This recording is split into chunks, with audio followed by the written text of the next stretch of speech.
Welcome to Pongi TV. Bablu कबूतर अपनी wife Soni चिड़िया के साथ में रहता था। बबलू कबूतर का घर बहुत ज्यादा सुंदर था और साथ ही सोनी चिड़िया ने अंडे भी दिए थे। उसी जंगल में एक कालू कौआ रहता था। वो बहुत बदमाश था। कालू कौआ हमेशा मौके की तलाश में रहता था कि उसे कोई मौका मिले और वो अंडा चोरी करे। फिर एक दिन सोनी चिड़िया बबलू कबूतर से कहती है, बबलू जी, आपको पता है जंगल में एक कालू कौआ रहता है। वो बहुत ज्यादा बदमाश है। वो अंडा चोर है। वो जंगल के सारे पंछियों के अंडा चोरी करता है और उसे खा जाता है। बबलू जी, मुझे डर लगता है कहीं वो अंडा चोर मेरे अंडे चोरी ना कर ले। बबलू जी, कुछ ही दिनों में हमारे अंडा से बच्चा होगा। मुझे तो हमेशा उस कालू कौवे की डर सताती रहती है। बबलू जी, जब हमारा बच्चा इस दुनिया में आएगा तो सोचिए हम लोगों को कितनी ज्यादा खुशी मिलेगी और हमारा बच्चा बहुत ज्यादा सुंदर भी होगा। लेकिन बबलू जी, मुझे हमेशा कालू कौवा का डर सताता रहता है कहीं वो हमारे बच्चे को आने से पहले ही ना मार दे। तुम टेंशन क्यों लेती हो सोनी? मैं हूँ ना हमेशा तुम्हारे साथ, कभी कुछ नहीं होने दूंगा। मैं जब तक हूँ तुम्हारे साथ, उस कालू कौवा की हिम्मत नहीं है कि वो हमारे अंडे को चोरी करके ले जाए। तुम टेंशन मत लो सोनी, जल्दी ही हमारे गोद में एक नन्ही सी बच्ची होगी। और साथ ही सोनी, तुमने कितने दिनों के बाद अंडे दिए हैं ये भी तो याद करो। हाँ बबलू जी, हम लोगों ने बहुत इंतजार किया है अपने बच्चे के लिए। बस कुछ ही दिनों की बात है और हम दोनों माँ बाप बन जाएंगे। लेकिन बबलू जी, उससे पहले बदमाश कालू कौवा से हमारे अंडे को बचाना है। एक बार हमारा बच्चा बाहर आ जाए उसके बाद कोई टेंशन की बात नहीं है। सोनी चिड़िया, तुम टेंशन मत लो, हम हमारे बच्चे को कुछ नहीं होने देंगे। और तुम ज्यादा टेंशन मत लो, मैं हमेशा तुम्हारे साथ हूँ और हमारी बच्ची भी बहुत जल्दी इस दुनिया में आएगी। अच्छा सोनी, तुम अपना ख्याल रखना। मैं जंगल जाता हूँ और तुम्हारे लिए कुछ खाने के लिए लेकर आता हूँ। तुम अपना और हमारे अंडे का अच्छे से ध्यान रखना।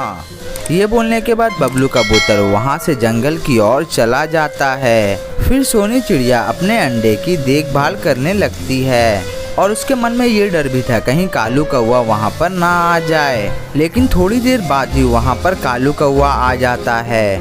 कालू कौवा को देखने के बाद सोनी चिड़िया बहुत ज्यादा घबरा जाती है। फिर कालू कौवा सोनी चिड़िया से कहता है, अच्छा, तूने अपने अंडे को यहाँ पर छुपा के रखा है और तुझे क्या लगता है तू अपने अंडे को यहाँ पर छुपा के रखेगी और मुझे पता नहीं चलेगा? देखो कालू कौवा, प्लीज मेरे अंडे को तुम हाथ मत लगाना, नहीं तो मुझसे बुरा कोई भी नहीं होगा। अगर तुमने मेरे अंडे को हाथ लगाने की कोशिश की तो मैं तुम्हें बहुत मारूंगी। तुम्हें क्या लगता है सोनी चिड़िया, तुम मुझसे अकेले मुकाबला कर सकती हो? तुम मुझे मारोगी? मैं तो तुम्हारे बातों से बहुत ज्यादा डर गया।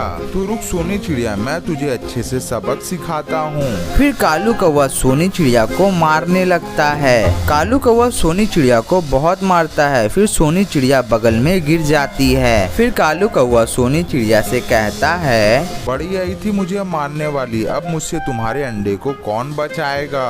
तुम मुझसे मुकाबला करने चली थी, देखो अभी तुम्हारा हाल मैंने क्या बना दिया। देखो कालू कौवा, मैं तुमसे गुजारिश करती हूँ कि मेरे अंडे को कोई भी नुकसान नहीं पहुँचाना।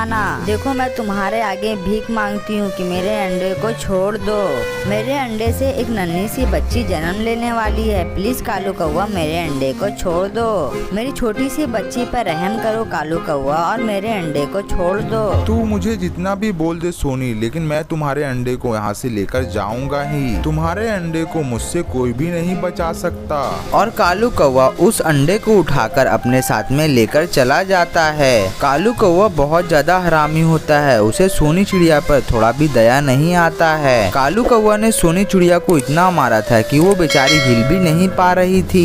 थोड़ी देर बाद ही वहाँ पर बबलू कबूतर आ जाता है। बबलू कबूतर जब ये हालत में सोनी चिड़िया को देखता है तो वो बहुत ज्यादा घबरा जाता है। क्या हुआ सोनी, तुम्हें इतना चोट कैसे लगा और हमारा अंडा कहाँ है? बबलू जी, वही कालू कौवा आया था। उसने मुझे बहुत मारा और हमारे अंडे को लेकर चला गया। बबलू जी, मैंने उसे रोकने की बहुत कोशिश की लेकिन वो नहीं रुका।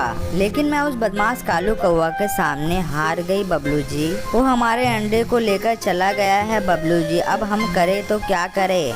सोनी चिड़िया तुम टेंशन मत लो, मैं उस बदमाश कालू कौवा को छोड़ने वाला नहीं हूँ। तुम थोड़ी कोशिश करो और चलो मेरे साथ, हम लोग अंडा लेकर उससे जरूर आएंगे। सोनी हमें जल्दी जाना होगा, कहीं वो अंडे को खा ना ले। हमें उस कालू कौवा को अच्छे से मजा चखाना होगा और हमारे अंडे को वापस लाना होगा। हाँ बबलू जी, आप सही बोल रहे हैं। चलिए, हमारे अंडों को लाना बहुत जरूरी है। फिर वो दोनों कालू कौवा के घोंसले में पहुंच जाते हैं। वो लोग जैसे ही पहुंचते हैं वो देखते हैं कि कालू कौवा उस अंडे को फोड़ने ही जा रहा होता है, लेकिन सोनी चिड़िया और बबलू कबूतर को देखकर वो कालू कौवा रुक जाता है। फिर बबलू कबूतर गुस्से में कालू कौवा से कहता है, तुम्हारी हिम्मत कैसे हुई मेरे अंडे को यहाँ पर लाने की? अगर तुम हमारे अंडे को थोड़ा भी नुकसान पहुँचाती हो तो हमसे बुरा कोई नहीं होगा। अच्छा, तुम दोनों यहाँ पर भी चले आए हो, लेकिन तुम दोनों से कुछ नहीं होने वाला है। मैं अकेले ही तुम दोनों को जान से मार दूंगा। फिर कालू कौवा और बबलू कबूतर में लड़ाई होने लगती है। कालू कौवा के पास बहुत ज्यादा ताकत होती है, बबलू कबूतर उससे लड़ नहीं पाता है और बबलू कबूतर को भी बहुत ज्यादा चोट लग जाती है। क्या हुआ बबलू कबूतर? तू तो अपना अंडा लेने के लिए आया था, लेकिन तेरे अंदर तो ताकत ही नहीं बची मुझसे लड़ने की। तू तो बहुत बड़ी बड़ी बातें कर रहा था कि मुझे मारेगा और अपने अंडे को लेकर चला जाएगा। क्या हुआ? सारी अकड़ निकल गई ना?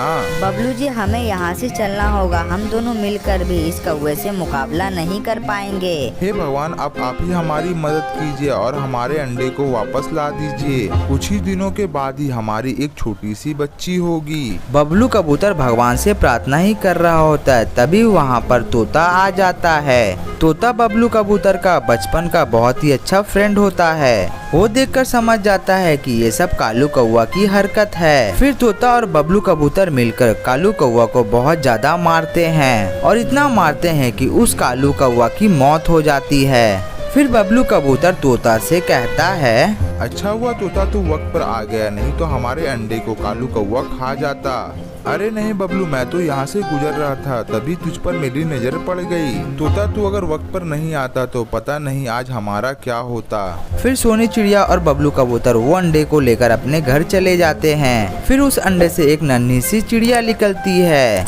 फिर वो लोग अपना जीवन खुशी खुशी बिताने लगते हैं। और ये सुंदर सी कहानी यहीं पर समाप्त हो जाती है। और ये कहानी से हमें ये सीख मिलती है कि हमें दूसरों पर अत्याचार नहीं करना चाहिए।